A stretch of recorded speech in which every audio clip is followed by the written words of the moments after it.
দেখেন সেই একই ঘটনা, মাজার ভাঙা রীতিমতো এখন উৎসবে পরিণত হয়েছে, চলছেই, এটা কোনোভাবেই ঠেকানো যাচ্ছে না। গত 1 বছরে 100টার উপরে মাজার ভাঙা হয়েছে।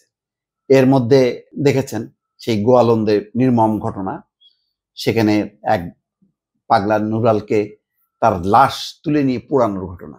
তারপরে এত ঘটনা যে প্রতিক্রিয়া, ধারণা করা হচ্ছিল বোধহয় এটাই শেষ ঘটনা। না দর্শক, শেষ ঘটনা না, কারণ সরকারের রাজনৈতিক দুর্বলতা, আইন শৃঙ্খলা পরিস্থিতির অবনতি, এইসবের কারণে ধর্মান্ধ লোকগুলি নানা রকম অজুহাতে উস্কানিতে ঘটনা ঘটাচ্ছে। সেই ঘটনায় কুমিল্লায় এবার 4টা মাজারে হামলা হয়েছে, ভাঙচুর হয়েছে, অগ্নিসংযোগ হয়েছে, তাও কি মাইকে ঘোষণা দিয়ে। এই মাইকগুলি কারা নিয়ন্ত্রণ করে? কোথায় মাইক? মসজিদের এই মাইকগুলোর পেছনে কারা? সেগুলি বহু বলা হয়েছে এবং লাভ হয়নি। এখন হচ্ছে এটা আমাদেরকে নিয়তি হিসেবে মেনে নিতে হবে যে বিভিন্ন জায়গায় মব জাস্টিস হবে, তারপরে মব সন্ত্রাস হবে, এটা আমাদেরকে আর কিছুই যেন করা নেই। কুমিল্লার হোমনায় সামাজিক যোগাযোগ মাধ্যমে মহানবী হযরত মুহাম্মদকে নিয়ে কটূক্তিমূলক একটি পোস্ট করাকে কেন্দ্র করে 4টি মাজারে হামলা এবং ভাঙচুরের ঘটনা ঘটেছে।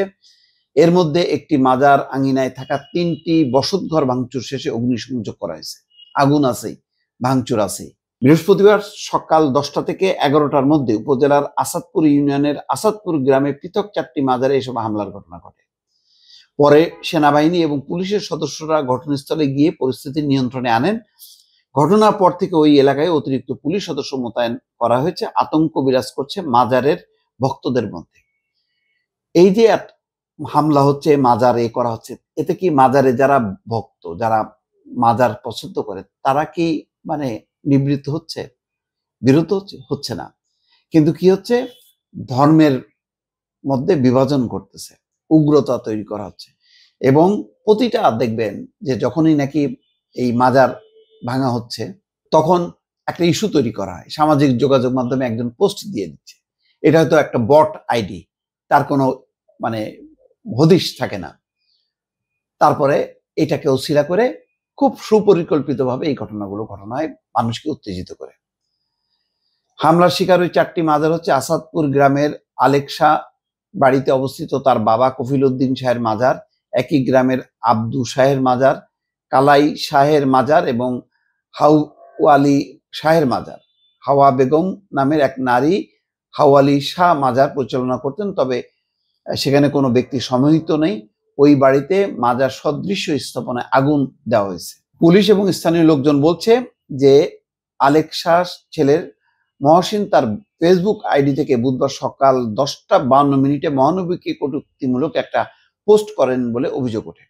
এই ঘটনায় স্থানীয় একদল মানুষ সোমনাথ থানার সামনে জড়ো হয়ে মহসিনের দৃষ্টান্তমূলক শাস্তির দাবিতে বিক্ষোভ করেন। পরে ওই দিনই দুপুরে পুলিশ মহসিনকে আটক করে। পরে তার বিরুদ্ধে ইসলামী যুব সেনা হোমনা উপজেলা শাখা সাংগঠনিক সম্পাদক রফিকুল ইসলাম বাদী হয়ে মামলা করেন। ওই মামলায় গ্রেপ্তার দিকে বৃহস্পতিবার সকালে মহসিনকে কুমিল্লার আদালতে প্রেরণ করা হয়। এর আগে 29শে আগস্ট মহসিন ফেসবুকে ধর্মীয় অবমাননামূলক পোস্ট করেন বলে অভিযোগ রয়েছে। তো ঠিক আছে, এই ঘটনার জেরে তাহলে তো তাকে অ্যারেস্ট করা হয়েছে, পুলিশ ব্যবস্থা নিয়েছে, তাহলে মাইকে কারা এরকম জড়ো করলো? জড়ো করে মহসিনদের বাড়িতে হামলা চালানো হলো। তার প্রথমে কফিল উদ্দিন শাহের মাজার ভাঙচুর করা হয়েছে। এক পর্যায়ে মহসিনদের 3টি বসত ঘরে ভাঙচুর করে আগুন লাগিয়ে দেন বিক্ষুব্ধ লোকজন। এরপরে গ্রামে পৃথক 3টি স্থানে মাজারে হামলা এবং ভাঙচুর চালান বিক্ষুব্ধ ব্যক্তিরা। এর মধ্যে হাওয়ালি শাহ নামের পরিচিত মাজারটিতে আগুন দেওয়া হয়, বাকিগুলো ভেঙে গুড়িয়ে দেওয়া হয়। এই যে ঘটনাগুলো ঘটতেছে, এগুলি কি বোঝে যে এইসব হামলার ঘটনা আন্তর্জাতিক খবর হিসেবে সামনে চলে আসে, আন্তর্জাতিক সম্প্রদায়ের দৃষ্টিতে আসছে, এবং বাংলাদেশে তাদের প্রতিনিধিরা কিন্তু গভীরভাবে পর্যবেক্ষণ করছে যে 5ই আগস্টের পট পরিবর্তনের পর বাংলাদেশে কি গণতন্ত্রের অভ্যুদয় হলো নাকি উগ্রপন্থাদের অভ্যুদয় হলো। অনেকে বলছেন উগ্রপন্থাদের অভ্যুদয় হলো। গণতন্ত্র শক্তি বরং স্থিমিত, এটাই বিপজ্জনক।